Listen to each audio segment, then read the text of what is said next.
All right, good afternoon, everyone. I just kicked off the recording. My name is Katie Gallagher from Blackboard. I'm the Director of Product Marketing focused on teaching and learning K-12 at Blackboard.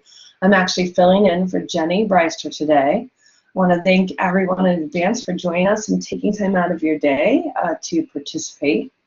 We're excited to have with us today Mike Augustinelli and Jason Neffer from the Montana Digital Academy, a virtual school serving the entire state of Montana.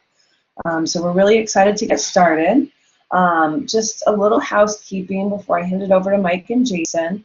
For attendance-taking purposes, if you haven't logged in with your last name, I would love for you to share in the chat both your first and last name so that we can record participants in case you want to apply for professional development credits, CEUs later, and for our own records so that we can follow up with the recording.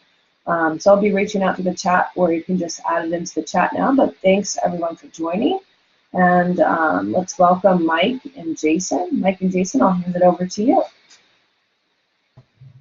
Great, thank you so much. Good afternoon, everyone. My name is Jason Neifer, and I'm the Assistant Director and Curriculum Director of Montana Digital Academy. And I'm going to tell you a little more about our program in a moment, but we're a state virtual school that serves students in a supplemental way as part of their local high school instruction across the great state of Montana. And I want to introduce my partner in crime, Mike Augustinelli, our Instructional Program Director. Good afternoon, Mike. Thanks, Jason. I'll add before Jason gets into the specifics of the program, you are meeting with about half of the administrative staff of the Montana Digital Academy. We are a very administratively lean organization, and you know it's really important that the partners that we have provide the tools we need to be successful, and Blackboard, and specifically Moodle Rooms as part of Blackboard, has been an important piece there. Great, thanks so much, Mike. So we got a lot of interesting things we'd like to tell you during our time together today about how we use the personalized learning designer in order to automate classroom communications. But before we get into those specifics, and Mike, who is the principal architect and implementer of these strategies, will talk in a few moments about how we specifically use these tools. I want to tell you a little bit about Montana Digital Academy and give you some context of our program and how we deliver instruction to students. First and foremost, we are a state virtual school, which is a certain category of online program. We are not a charter school. We are not a program that gives diplomas out. We take enrollments from one of Montana's hundreds of high schools through their local public school. And so the best way to describe this is that if you would like to take Latin, for example, and you are in Cascade, Montana, which is population is well below 1,000, we're the place you get to do that by accessing one of Montana's public school Latin teachers, and there happens to be two active in the state of Montana who teach online courses with Montana Digital Academy. So we don't exist outside of the local school, and in fact, we term our program and the way we deliver instruction as in partnership with local schools, and so we don't take enrollments outside of the local school structure. All of Montana Digital Academy's teachers are certified teachers to teach in the state of Montana, but they're also an active Montana public school teacher, which means they're working in some capacity in a Montana public school and doing their work with Montana Digital Academy as a side gig. The vast majority of our teachers are full-time teachers. We have some part-time instructors. We have a handful of district administrators that also work with us in context of teaching, but our teacher force is Montana's teacher force, which makes us somewhat distinctive of some other state virtual schools in the United States. Obviously, we work hard to meet state standards and try to develop to multiple sets of standards so the course can be as applicable as possible to a student in their local context. Moodle Rooms' version of Moodle is our primary learning environment, although we have adopted and implemented a number of tools that plug into our install of Moodle Rooms Joule, including Turnitin, the Kaltura video server, and as we're going to talk about in some detail in a moment, we really aggressively utilize the personalized learning designer in order to create a specialized learning environment for students in our program. And the other piece that we also mentioned, because it's an important piece to a lot of schools that work with us in the state of Montana, we are a supplemental program And we aren't meant to supplant any local services. And the vast majority of our students, and we're on track to serve well over 8,000 enrollments this year in the state of Montana, the vast majority of our students are part-time students that take just 1 or 2 classes with MTDA as part of their local school schedule. So Montana Digital Academy has 3 types of course formats. We have our original credit program, which is the most, I guess you can use the word traditional, of our online classes. This start date and stop date is consistent with the rest of the cohort in a particular course. We have a fairly traditional schedule: a fall program, a spring program, and a summer program. We started off with our original credit program in 2010 when we opened our doors during fall of that year, and immediately noted that a lot of schools were also looking for a more flexible and more responsive online environment to deal with students that have previously failed a course. And in fact, we had some data to suggest that our original credit program wasn't very well tailored for a student that had originally failed a course. And so we developed, starting in spring 2011, a credit recovery environment that's intended for students that are repeating a course and need a bit more assistance and a bit more proactivity than the original credit environment could allow. And we also service students in context of middle school language sampler workshop courses, which are 7-week-long introductions to world languages and also to the concept of online learning. Now, in context of our discussion today, there's one particular program that we're going to focus our attention on in regards to the personal learning designer, and that's our credit recovery program. And again, we are in now our 7th year of offering credit recovery instruction to students, and we've learned a lot about the nature of the student and the nature of what a student requires in credit recovery to be successful. We know that credit recovery has a bit of a bad reputation. In fact, if you go to Google right now and type the words credit recovery, you'll see a long-standing debate about the concept of credit recovery. You'll see a lot of national magazines and newspapers calling out individualized credit recovery programs. And MTDA has worked really hard to create both a sustainable and realistic program for students that have previously failed a course, but also something that meets every standard that a student would have to meet in a face-to-face environment to give our program legitimacy to the schools that utilize the program. We found that traditional online learning environments, which tend to give some freedom and some choice to students, actually evolved into a disservice to the students we were serving in the credit recovery program. They needed a more directed approach in order to make it through a full semester of the same standards that were being taught in a face-to-face environment. Up until fall 2015, MTDA utilized an outside vendor who provided both a customized learning management system and a full complement of content in order to deliver credit recovery. And we found as early as 2013 that we had started outgrowing that vendor solution. And so over a period of 24 months, we received some outside support in the form of some grant funding that had been offered to our home institution, which is the University of Montana in Missoula, Montana. We utilized that to design and roll out custom credit recovery courses that better meet the needs of the students that we are working with in context of our particular credit recovery program. To give you an idea of the broader philosophy, we utilize a mastery learning inspired model that offers students a pre-assessment.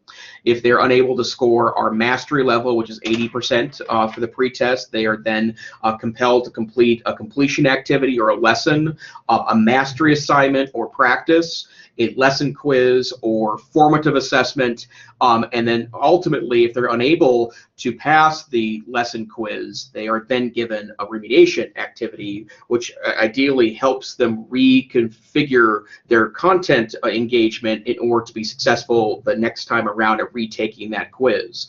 Ultimately, modules lead to an overall post-assessment in a particular module, and they must pass at another minimum level, which is 65% for MTDA and post-assessments, before they then are able to move on. The environment counts very well for the fact that a lot of our credit recovery students are fickle consumers of educational products. It gives them the opportunity to revisit content that they haven't mastered, and ultimately we think sets them up for a better environment to both get the credit and then be prepared for the next level of their course. We really want the student that passes Montana Digital Academy Algebra 1B credit recovery to then be set up to take, whether it's geometry or Algebra 2, the next semester and feel like that they're set up for success with that very next course. Now, to do that, we've had to adopt a very broad set of expectations of the schools that we work with. And in fact, a student can't take a credit recovery course at MTDA unless their local school not only approves of it, but also facilitates the learning environment, because we've learned that the online environment offers an out-of-sight, out-of-mind opportunity for students that are not particularly engaged in school, decreasing the success rate of a credit recovery program that doesn't pull in localized support in order to have that student on a daily or weekly basis engaging with the course to find success. And that's where our design that we implemented in 2015 very, very aggressively utilizes the personalized learning designer both to communicate out to important constituencies, but more importantly, create a responsive nature of both our course and then pulling in local adults so that student has as much support as possible surrounding them as they make their way through the credit recovery environment. And to go a little bit deeper in how we utilize the personalized learning designer and some of the ways that we set up categories of successful communication and data collection, I'm going to hand it over to my colleague Mike, who is the chief architect and also the person that implemented these largely inside of our environment. Mike? Thanks, Jason. So, as Jason laid out, in the fact that we're a supplemental program means we need to work step by step with the local school. And one of the challenges we had with credit recovery is that, we're taking students who have already been unsuccessful in the face-to-face environment. And so it's the most challenging population to try to teach, let alone trying to teach online, where there's an inherent disconnect between the teacher and the learner. And so when we took upon this project to redesign credit recovery, we knew at the core that we had to build a communication system that kept every stakeholder on the same page every step of the way. Because what we've learned with this credit recovery population over the past 7 years is daily engagement from adults is the only way to keep forward momentum in the learning process. And it's feedback, it's sometimes just getting them to school, sometimes it's getting them to actually engage in the program. So by no means is this, would we ever say that this is you can take a kid, sit them down in front of a computer, and they're going to recover their credit. There's a lot of active adult engagement that happens along the way. So to kind of dive under the hood a little bit and take a look at it, the first criteria when we were designing was we needed to come up with a way to facilitate that communication between a few different people. The key stakeholders that we were focused on are the credit recovery teacher, so that's employed by the Digital Academy and does all of the grading of the mastery assignments. Also, an identified adult locally who is, we call the boots on the ground, interacting daily, building that face-to-face relationship with the credit recovery student. And then finally, the student themselves. So that's really the three people that we are trying to keep in the loop every step of the way along the learning process. And so with PLD, I'm going to walk you through. Now the screenshots I'm showing here are from the Moodle Rooms environment. So just as an FYI, if this looks a little different, if you're in Blackboard Learn, I believe it looks a little different, but my understanding is the core functionality will remain the same. So basically what we're looking at here is a very streamlined and clean design within the personalized learning designer.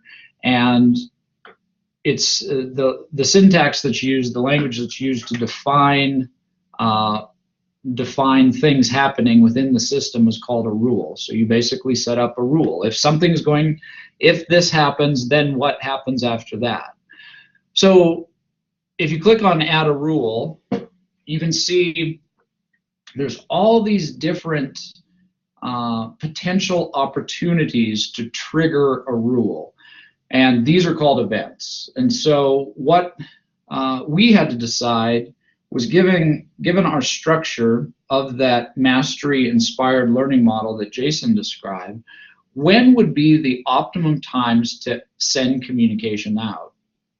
And so we decided that there were a handful of times. In those pre-assessments, we knew that all stakeholders needed to know if they were successful or not. We also needed to make sure everybody knew at the lesson quiz level whether they've been successful or not, and then finally at the post-assessment level. And what we were so excited about was that we could trigger actual email communications right from the personalized learning designer out to all the stakeholders. And so a lot of our rules that we build revolve around the activity completed, activity graded, or activity viewed. That triggers a lot of things, as well as the quiz assignment, quiz or assignment submitted. So specifically here, we'll take a look at a quiz that's been submitted. Once that submission happens, we can then, in the personalized learning designer, this is just selecting the event, so quiz or assignment, I then decide, what do I want? Do I want a quiz or do I want an assignment? In this case, we wanted a quiz. And then you have the option to actually drill all the way down to setting a rule based upon even a single quiz or a single assignment if you want. Often in our design, we had universal rules, meaning if any quiz was submitted, then we would trigger an event. Most often than not, we have a few specific built around a few specific rules built around the final exam that then triggers completion.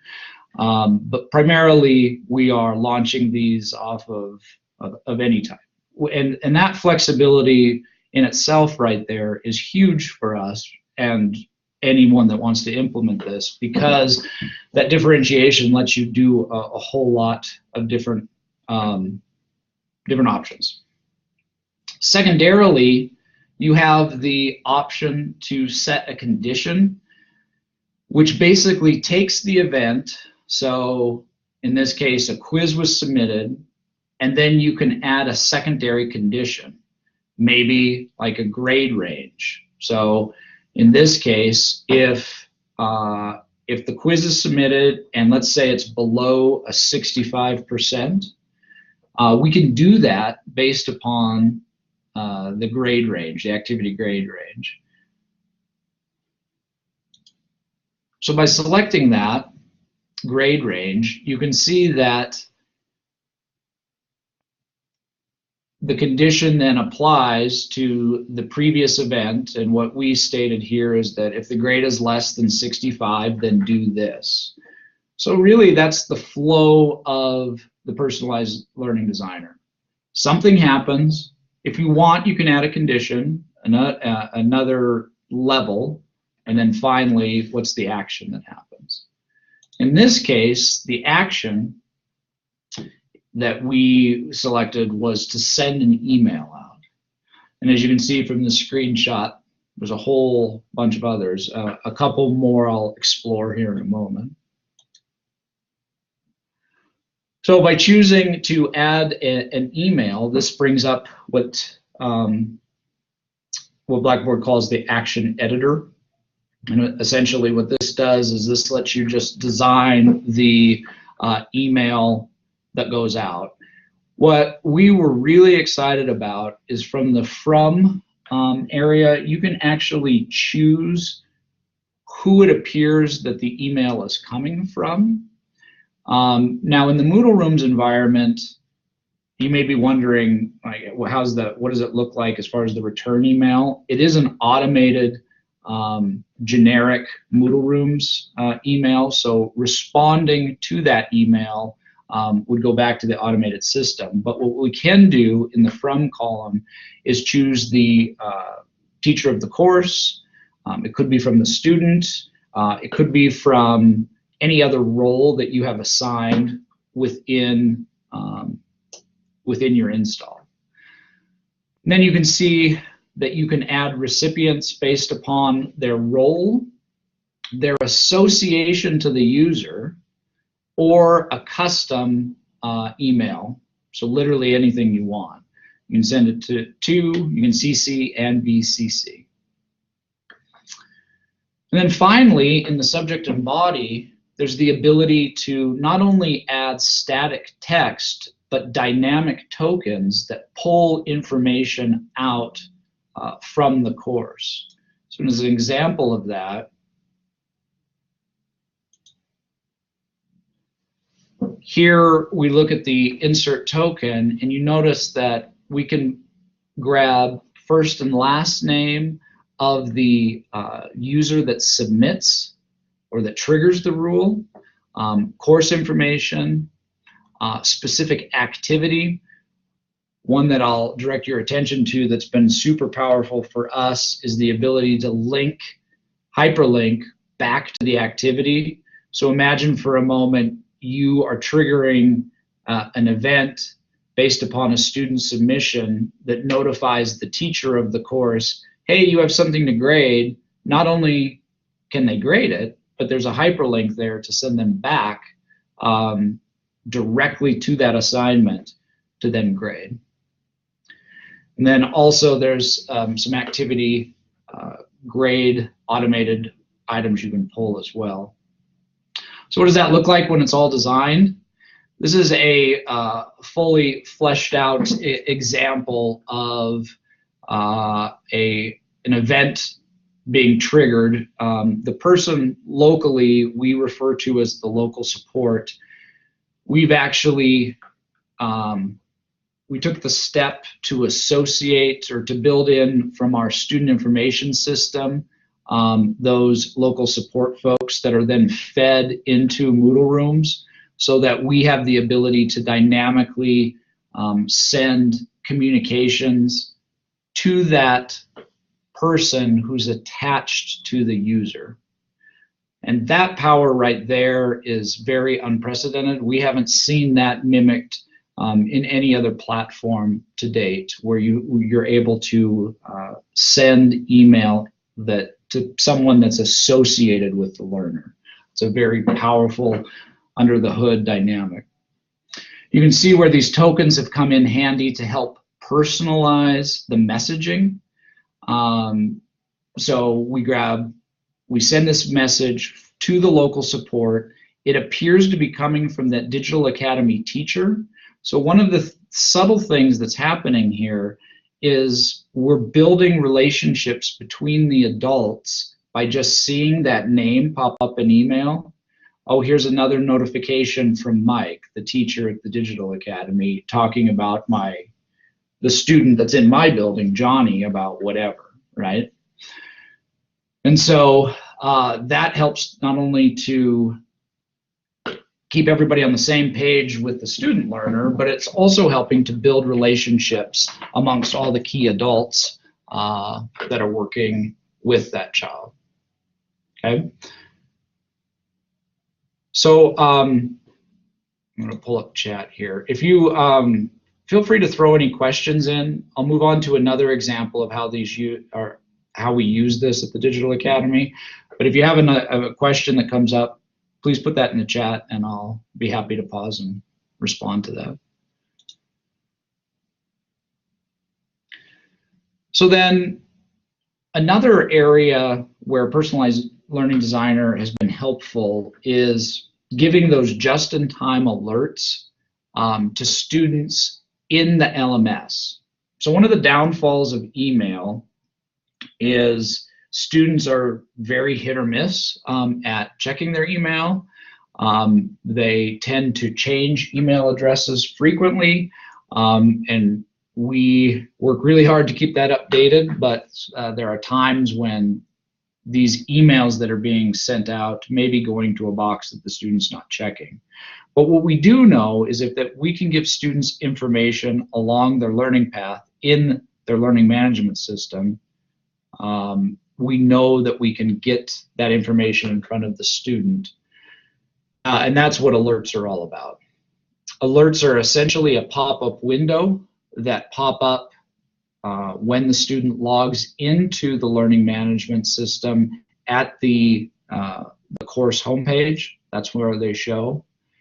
Process is remarkably similar to setting up an email. Once again, you're going to add a rule.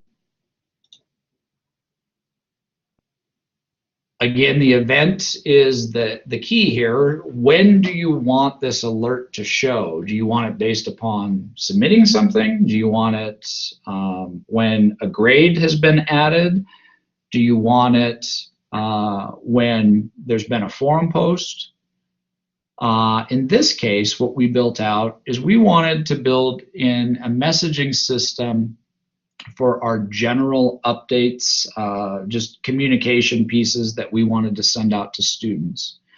So in this example, what we chose as an event is the course entered. So literally the student logs in, hits the course to work on their learning path, and then the first thing that they're met with is a pop-up message giving them information. In this case, we didn't need a condition, and that's another great feature about the personalized learning designer is it gives you the option to add the condition, but you don't have to add a condition. And so in this case, it was very straightforward. Student enters the course, we want the message to pop up. We don't need any other condition. Now, an example of a condition you could add, if you're utilizing groups in your course, and you wanted to send a message to just a subgroup, say for instance you have an English class and you have separated your English class up into 5 different groups, and each group is reading a separate book, and maybe you want to send an individualized message to each group. Well, the personalized learning designer can handle that, and that would be an example of a condition that you could add as well. So in this example, it's simply displaying an alert, and by checking that option, you can see that it brings up a text box. That text box then allows for, again, tokens if necessary. So if you want to add a personalized message like, "Hello, Johnny. Thanks for logging in today, blah, blah, blah," right? And then they go on and you give their message. We have, on the original credit side of our program, a fair number of our teachers have utilized this as another layer of weekly engagement with their students. So they update within Personalized Learning Designer this message weekly, and then every week when the student logs in, that pops up. Now, with any alert or notification, it's important to consider the how often this is happening, and is this critical information? Because one of the things you want to be careful about is we can trigger lots of things, but just because we can trigger them all doesn't necessarily mean that it's sound for the learning environment. And so alerts can be an example of something that can be overdone if you're not careful. We've all been to websites that have different pop-ups, advertisements or whatever happen, and we very quickly train ourselves to just close it and move on. That's the risk you run with overdoing it with alerts. So we've been very careful from a training perspective with our teachers and from alerts that we've built ourselves to make sure that they're really those just-in-time alerts and that they happen no more frequently than once a week.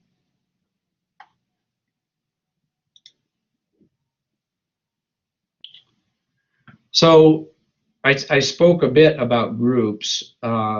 We run an orientation course that we were um, we were struggling a bit because we needed a way to um, trigger some events based upon completion of the course. And one of the ways we figured out to do this was to basically set up two groups, the active user group and then the completed group.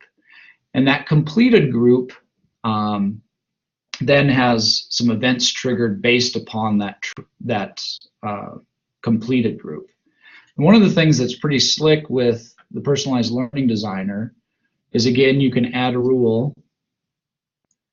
In this case, we did a couple things. We used this user added to group and user removed from group. And that was very straightforward, right? So that can be added very easily.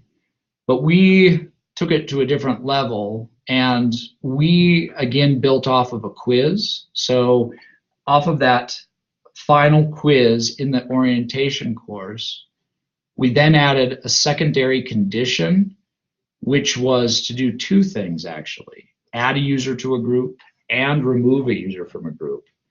Another great thing about the personalized learning designer is you can build multiple levels of events and conditions all within the same rule. And that was, I guess, a lesson learned that I can share with all of you if you're just going down this path. Initially, we had thought it was a 1-to-1 ratio. So, one event happens and then an email is sent out. But what we quickly found out is that you can have that final action happen based upon multiple events or multiple conditions. And that was an even bigger game changer for us, because I was able to condense the amount of actual rules that we were working with. And so that would be another tip I would say. This is super powerful technology, and there's a tendency to, once you start rolling with it, continually add more and more rules, which is great until you have a policy change within your school or your organization, and then you have all of these rules to update. So it's important to keep a critical eye on your rules to see, are these as condensed, and am I triggering more rules than I really need to, or can I add more events with an action at the end that helps me condense my process?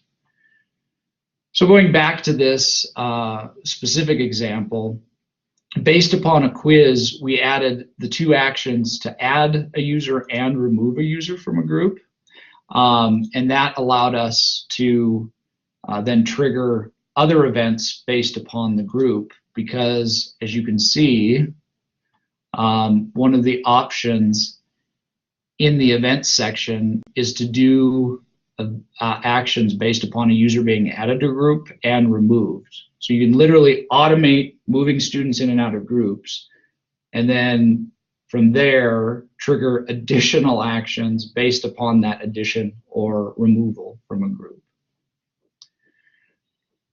So those are a handful of uses that we have found for the personalized learning designer. I would say one of the questions that I've received from people as they see this is, well, how does it scale? How robust is this tool? And I can tell you that we use this aggressively in all of our credit recovery courses. Some quick estimations: in the spring semester so far, we've triggered over 30,000 actions, and without any issue. It just works. It's been super rock solid for once we implemented it, and a huge piece of the puzzle for what we're trying to do for students in Montana.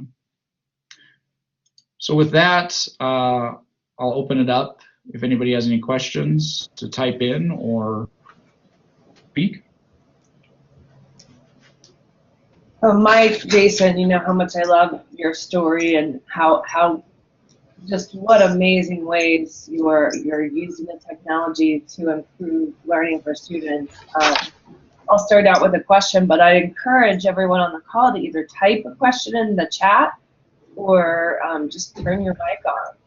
But can you tell me, roughly how many students Montana Digital Academy has served over the years, and what percentage of high schools in the state take advantage of MTDA courses? Sure, I'll jump in and ask that or answer those questions. We've served about 40,000 enrollments since we started in 2010, which represents somewhere between I think it's 12 and 15,000 students since we've started.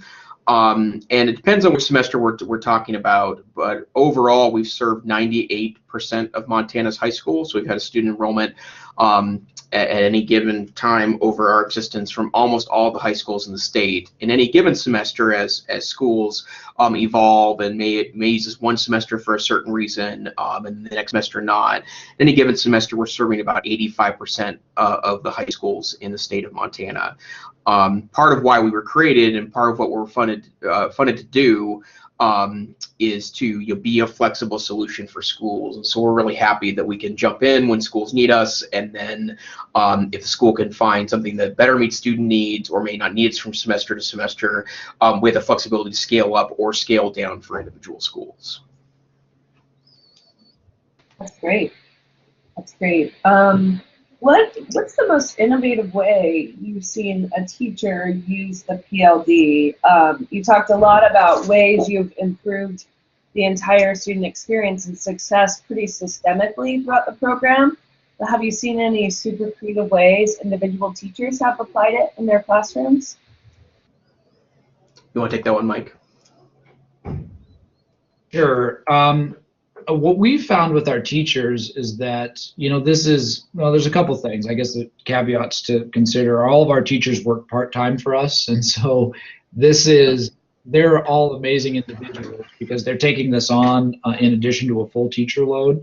Where we're at with teachers jumping in with PLD are they've aggressively used it, alerts for announcements, and then we've had a few teachers that are starting to arrange students by groups based upon outcomes of either questionnaires or in some cases tests.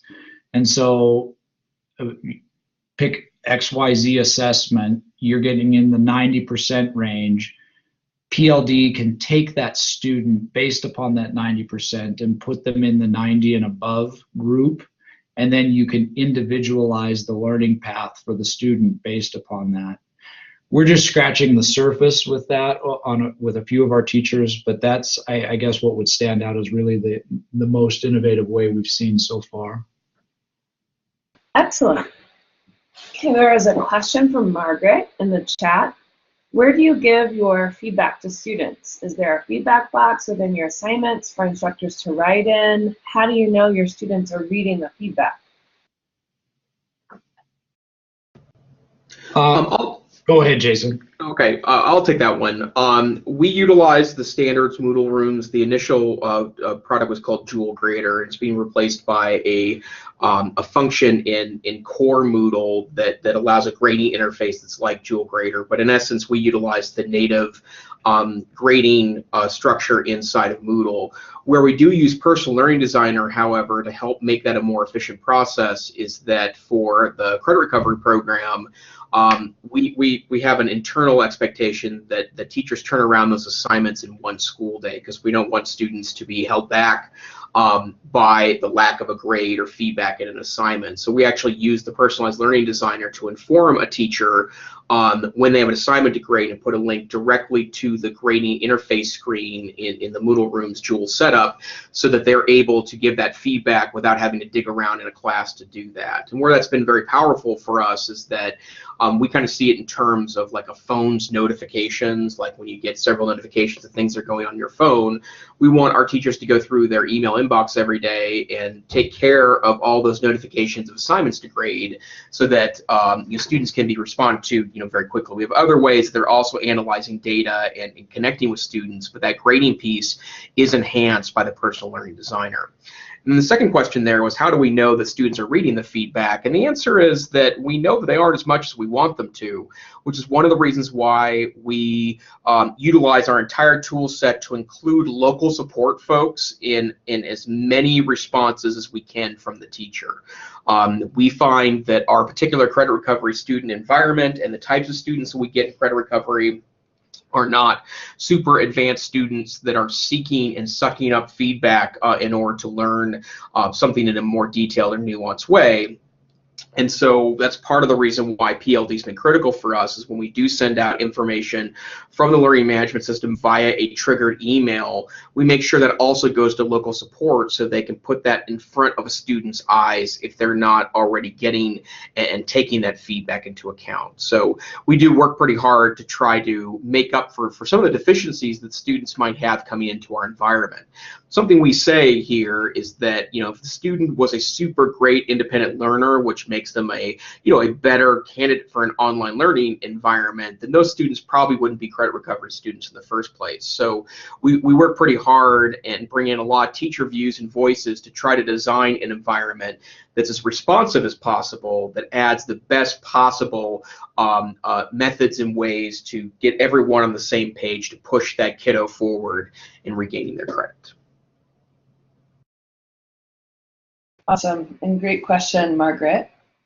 Well, great. Well, we'll just keep watching the chat for any other questions, but I'm sure folks wouldn't mind having a couple more minutes back in their day as well.